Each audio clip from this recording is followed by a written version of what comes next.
On my wedding day with Zach Wilson, his best friend Mia appeared before me with a huge pregnant belly. She looked at me with tears streaming down her face. Olivia, you already have everything. Can you please let Zach go?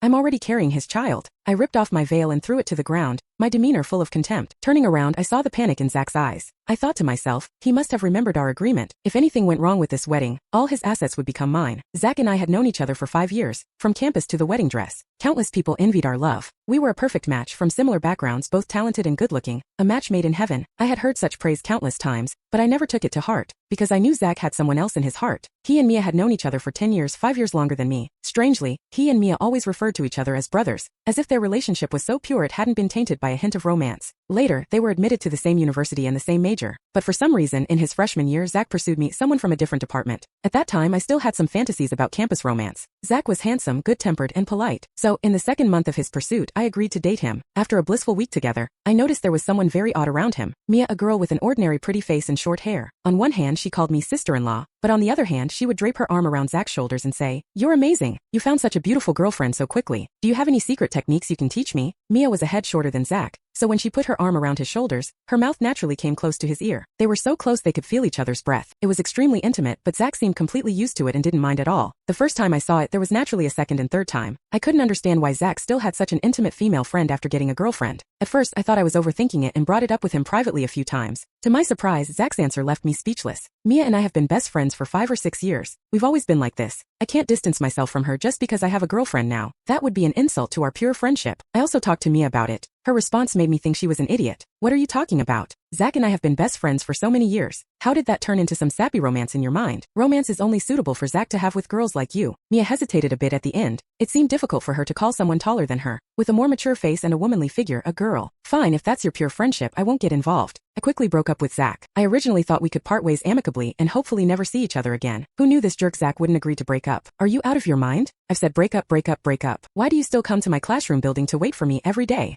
It's one thing if you came alone. I pointed at Mia and voiced my deepest confusion. But why did you bring your so-called best friend? Are you brainless? Can't you think for yourself and need her to give you advice on everything? My outburst showed how angry I was. Zach pretended to be an honest guy and scratched his head. I thought since you're both girls, she might understand your emotions better, so Mia chimed in from behind him. That's right, please don't misunderstand him. Get lost. I was in the middle of a PE class at the time. In the heat of the moment, I hurled the basketball I was holding hard at Zach. Fate is the most magical thing in this world, and ill fate is no exception. When my parents took me to apologize to Zach, what a coincidence, the two families actually knew each other. Oh, is this Olivia? You've grown so big. When you were just a tiny little thing, I held you in my arms. Do you remember Uncle Wilson? It turned out my dad and Zach's dad had been best friends since college. If the Wilson family hadn't gone overseas to start their business, Zach and I might have gotten together even earlier. But my mom's expression when looking at Mr. Wilson was a bit strange, too. She hid behind my dad's back, unusually silent. My foolish dad didn't notice anything amiss. After some polite chit-chat, Zach and my relationship quickly became known to both families. Olivia, my son is just awkward and doesn't know how to treat his girlfriend well. If he does anything to upset you, feel free to teach him a lesson. Here, Mr. Wilson flicked Zach's injured forehead. That's what he deserves. Let him learn his lesson. But